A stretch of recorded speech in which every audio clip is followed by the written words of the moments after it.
Now here is a practical technique. The first thing you do, you must know exactly what you want in this world. When you know exactly what you want, make as lifelike a representation as possible of what you would see and what you would touch and what you would do and physically moving in such a state. For example, suppose I wanted a home, but I had no money, but I still know what I want. I, without taking anything into consideration, I would make as lifelike a representation of the home that I would like, with all the things in it that I would want.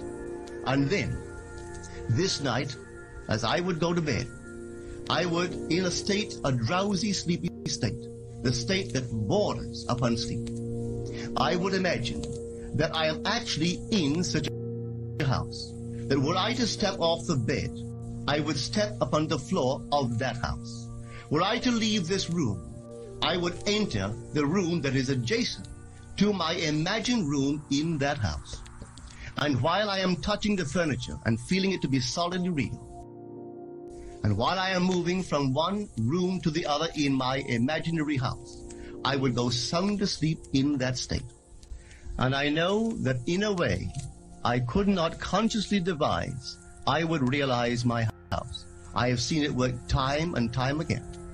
If I wanted promotion in my business, I would ask myself what additional responsibilities would be mine were I to be given this great promotion. What would I do? What would I say? What would I see? How would I act? And then in my imagination, I would begin to see and touch and do and act as I would outwardly see and touch and act were I in that position. If I now desired the mate of my life, were I now in search of some wonderful girl or some wonderful man, what would I actually find myself doing that would imply that I have found my state? For instance, suppose now I was a lady. One thing I would definitely do, I would wear a wedding ring. I would take my imaginary hands and I would feel the ring that I would imagine to be there. And I would keep on feeling it and feeling it until it seemed to me to be solidly real. I would give it all the sensory vividness I am capable of giving anything. And while I am feeling my imaginary ring, which implies I am married, I would sleep. This story is told us in the Song of Songs, or the Song of Solomon. It is said, at night on my bed, I sought him whom my soul loveth. I found him whom my soul loveth. And I would not let him go until I brought him into my mother's house, right into the chamber of her that conceived me. If I would take that beautiful poem and put it into modern English, into practical language, it would be this. While sitting in my chair, I would feel myself right into the situation of my fulfilled desire. And having felt myself into that state, I would not let it go.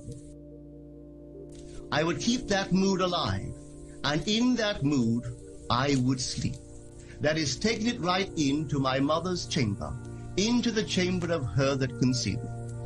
You know, people are totally unaware of this fantastic power of the imagination. But when man begins to discover this power within him, he never plays the part that he formerly played. He doesn't turn back and become just the reflective life. From here on in, he is the affecter of life. The secret of it is to center your imagination in the feeling of the wish fulfilled and remain therein. For in our capacity to live in the feeling of the wish fulfilled lies our capacity to live the more abundant life. Most of us are afraid to imagine ourselves as important and noble individuals, secure in our contribution to the world, just because at the very moment that we start our assumption, reason and our senses deny the truth of our assumption. We seem to be in the grip of an unconscious urge, which makes us cling desperately to the world of familiar things and resist all that threatens to tear us away from our familiar and seemingly safe moorings.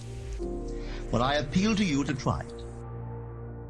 If you try it, you will discover this great wisdom of the ancients, for they told it to us in their own strange, wonderful, symbolical form. But unfortunately, you and I misinterpreted their stories and took it for history when they intended it as instruction to simply achieve our every objective. You can't do anything if you're lukewarm. You must be intense about it. You want to be rich? All right, can be rich.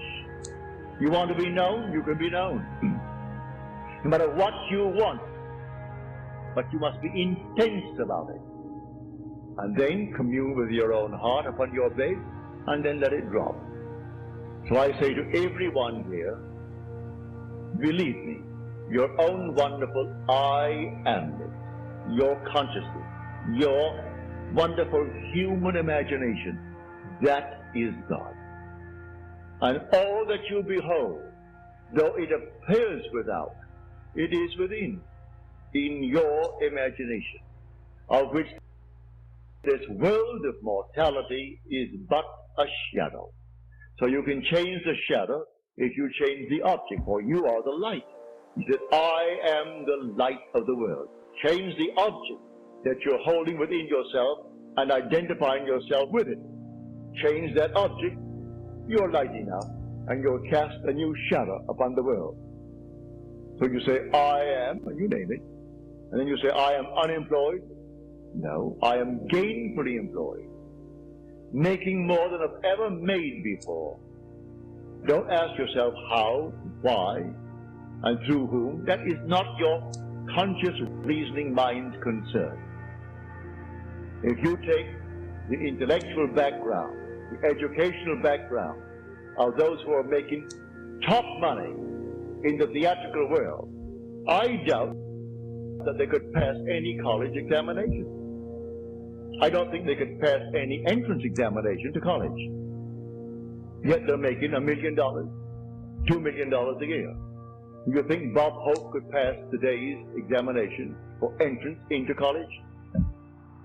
But all of his material is written for him anyway. Can't even write that. But he has millions, all right, because that's how he dreamt, may I tell you? I know the background of the man. That was his goal in life. If that's your goal, have it. I speak of another goal. The goal of awakening to who we are. When man awakens from this dream, the whole vast world and all that it contains is as nothing to the being that you are. You came down from heaven, where the whole is yours. As you're told in the 50th Psalm, if I were hungry, I wouldn't tell you, for the world is mine, and all within it. The cattle on 1,000 hills are mine. So why should I tell anyone of my need when it's all mine anyway? I would slay and eat.